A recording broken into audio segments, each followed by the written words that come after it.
Nouvelle vidéo, aujourd'hui je vous présente 12 expressions sur le thème du travail. Pourquoi 12? Aucune idée, c'est parti. Avant de commencer, comme toujours, n'oubliez pas d'aimer la vidéo, n'hésitez pas à la partager, vous pouvez également vous abonner pour plus de contenu 100% en français. Oh, ça rime! Première expression que vous connaissez peut-être déjà parce qu'on en a déjà parlé ici, c'est avoir du pain sur la planche. Ça signifie quoi? Ça signifie qu'on a beaucoup de travail, beaucoup de choses à faire. J'ai pas le temps, j'ai du pain sur la planche, je peux pas sortir ce soir, faut que je fasse plein de trucs. Deuxième expression, mettre la main à la pâte. Mettre la main à la pâte. Donc là, il y a toujours le débat de la prononciation du mot pâte. Moi, je vais le prononcer très ouvert, la pâte. D'autres le prononceront de manière plus fermée, pâte. Je sais pas le faire parce que je suis pas du tout habituée à prononcer ce mot comme ça. Mais voilà, les deux existent. On recommence pas le débat de « mais si, il faut prononcer comme ça, sinon c'est la patte du chien ». Non. Donc mettre la main à la pâte, ça signifie s'impliquer dans une tâche, participer à quelque chose. On doit mettre la main à la pâte, on doit participer, travailler, faire ce qu'il y a à faire. Troisième expression, se serrer la ceinture. Donc imaginez, voilà, vous avez un pantalon avec une ceinture, vous la serrez au maximum. Qu'est-ce que ça peut signifier? Ça signifie qu'on doit réduire ses dépenses, dépenser moins d'argent, économiser, parce qu'on est pauvre, en fait. Donc ouais, on se serre la ceinture, on réduit les dépenses. Ouais, ok. La quatrième, travailler d'arrache-pied. C'est une expression très violente, je trouve, parce que on s'arrache les pieds. Arrache tes pieds. Tu vois, tellement tu marches, tellement tu travailles, tu arraches tes pieds. Je me suis perdue, je reviens. Justement, travailler d'arrache-pied, ça signifie travailler très dur. Sixième expression, être sous l'eau. Donc, littéralement, il y a de l'eau, vous êtes dessous.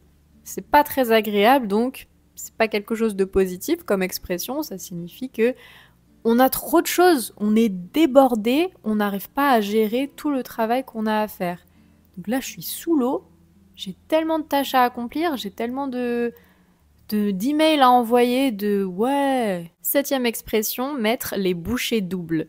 Mettre les bouchées doubles, ça signifie accélérer son rythme de travail, dans le but de terminer quelque chose dans les temps. On va mettre les bouchées doubles, alors vite, on termine ça, comme ça, la deadline, elle est respectée. Ouais, j'ai dit deadline, voilà. Huitième expression, monter en grade. Donc, monter en grade, c'est gravir les échelons, c'est obtenir une promotion, progresser dans sa carrière, donc vous pouvez dire il est monté en grade, il a eu une promotion. Neuvième expression, se serrer les coudes. Alors visuellement, ça fait un truc, les coudes c'est ça. Les coudes c'est ça, donc on va les serrer. Qu'est-ce que ça peut signifier? C'est s'aider, se soutenir mutuellement, donc d'autres personnes, on va se serrer les coudes. Ça peut être dans une situation difficile. On est tous dans le même bateau.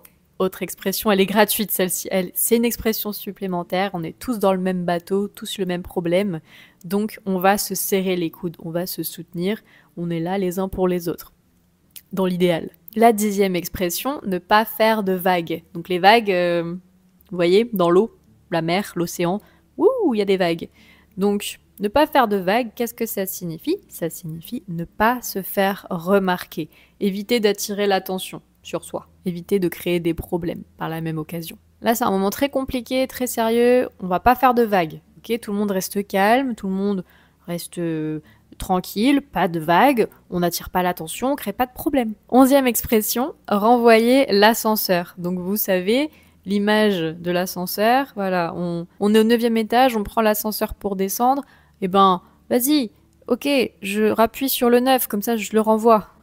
Je sais pas pourquoi j'explique ça. Mais sinon, dans le contexte là du travail, renvoyer l'ascenseur, ça signifie aider quelqu'un, rendre un service à quelqu'un qui nous a aidés précédemment. Donc tu m'aides, donc je te renvoie à l'ascenseur, je t'aide en retour. La dernière expression pour aujourd'hui, la 12e, c'est faire le point. On va faire le point, donc là on va prendre du recul, on va évaluer une situation, on va dire ok, on en est là, on fait le point, on voit ce qui se passe pour ensuite anticiper et dire on a ça à faire. Les prochaines étapes, c'est ça, etc. Voilà, c'était les 12 petites expressions en lien avec le domaine du travail que vous pouvez également utiliser dans d'autres contextes. J'espère que cette vidéo vous aura été utile. N'hésitez pas à me dire celle que vous préférez dans les commentaires ou si vous en connaissez d'autres bien sûr. On discute comme toujours et en attendant, je vous dis à très bientôt pour une nouvelle vidéo.